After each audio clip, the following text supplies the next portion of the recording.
नमस्कार, आदाब, सत श्री अकाल, जय माता दी।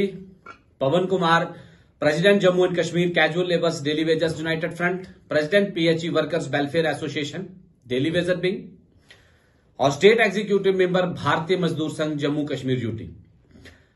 सुबह से ही फोन कॉल का जो सिलसिला है वो जारी था। लगातार जम्मू कश्मीर के अलग अलग कोने में जहां जहां भी मेरे कैजुअल लेबर डेली वेजर साथी है फोन कर रहे थे कि पवन जी, लद्दाख यूटी में जो डेली वेजर को राहत पहुंची है वो ऑर्डर जो है कल से ही वायरल हुआ है। तो मैं इस वीडियो के माध्यम से फर्स्ट ऑफ ऑल लद्दाख के डिवीजन के लद्दाख यूटी के जितने भी मेरे डेली वेजर साथी हैं उन सभी को मुबारकबाद पेश करता हूं और लद्दाख यूटी के एलजी का मैं दिल की गहराइयों से शुक्रिया अदा करता हूं। दूसरी तरफ जम्मू कश्मीर है, क्योंकि जम्मू कश्मीर और लद्दाख एक ही स्टेट के दो यूटी में कन्वर्ट हुए हैं। लद्दाख यूटी में डेली वेजर को राहत पहुंची है, लेकिन जम्मू कश्मीर यूटी में डेली वेजर्स आज भी संघर्षरत है। तो इस वीडियो के माध्यम से जम्मू कश्मीर की एलजी एडमिनिस्ट्रेशन तक मैसेज पहुंचाने का प्रयास है कि जल्द से जल्द जैसे लद्दाख में डेली वेजर को राहत पहुंची है उसी तर्ज पर जम्मू कश्मीर के डेली वेजर को भी राहत पहुंचाई जाए। और खास तौर पर यहां के मुख्यमंत्री माननीय उमर अब्दुल्ला साहब तक मैसेज है कि जैसे मैनिफेस्टो में उन्होंने रिटर्न किया था कि बहुत जल्द जो है सरकार बनते ही फर्स्ट प्रायोरिटी में डेली वेजर के इशू को जो है सॉर्ट आउट किया जाएगा, रेगुलेशन के दायरे में लाया जाएगा, तो वो वादा जल्द से जल्द पूरा करें।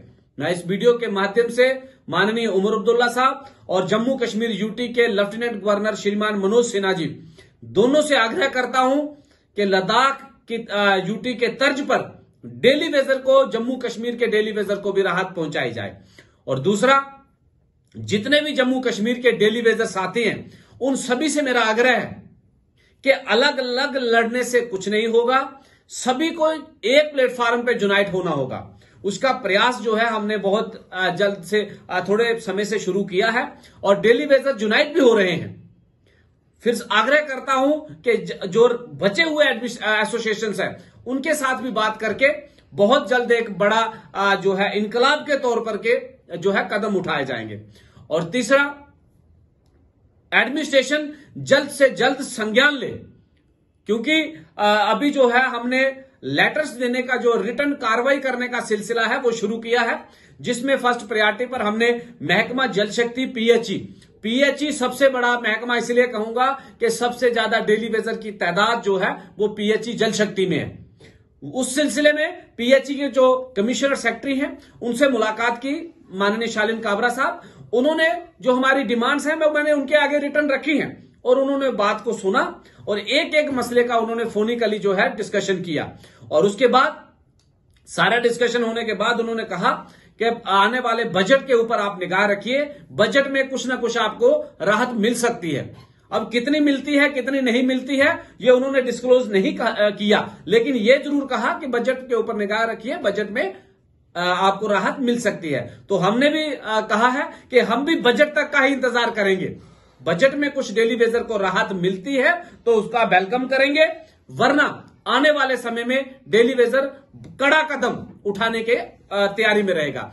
और चौथा, हमारी ये बात है कि जो डेली वेजर्स खाली नारे लगाने के चक्कर में पड़े हुए हैं कि जिंदाबाद, मुर्दाबाद, आगे बढ़ो, पीछे बढ़ो, अब उसका कड़े तरीके से विरोध किया जाएगा। प्रोटेस्टों का सिलसिला बंद रहेगा, कड़ा कदम होगा, चाहे डू और ढाई का हम जो स्लोगन देते हैं उस तरीके का, चाहे टोटल काम बंद किया जाएगा, चाहे पानी का हो, बिजली का हो, सफाई का हो, जितने भी सभी डेली वेजर टोटल का वर्किंग बंद करेंगे और एक जगह एकत्रित हो जाएंगे, या ऐसा होगा। अगर नहीं तो दूसरा कदम जो मैंने कहा है कि कड़ा कदम, चाहे भूख हड़ताल करने की बात हो, चाहे गोली खाने की बात हो, चाहे लाठी खाने की बात हो, इस तरीके के बड़े कदम जो है वो उठाए जाएंगे। ये स्पष्ट मैसेज है और आपके माध्यम से ये तमाम डेली वेजर्स तक मैसेज है कि गुमराह ना हो, हड़बड़ाहट में कोई ऐसा कदम ना उठाएं जिससे हमारी जो डिमांड्स है वो कहीं ना कहीं जो है गलत ट्रैक पे चल जाए, या रॉन्ग जो रास्ते है वो उस पे चला जाए। स्पष्ट मैसेज है कि बजट का इंतजार किया जाएगा, बजट में कुछ मिलता है तो वेलकम, वरना कड़ा कदम डू और डाई कहा है तो डू और डाई की नीति से ही आगे बढ़ा जाएगा। शुक्रिया।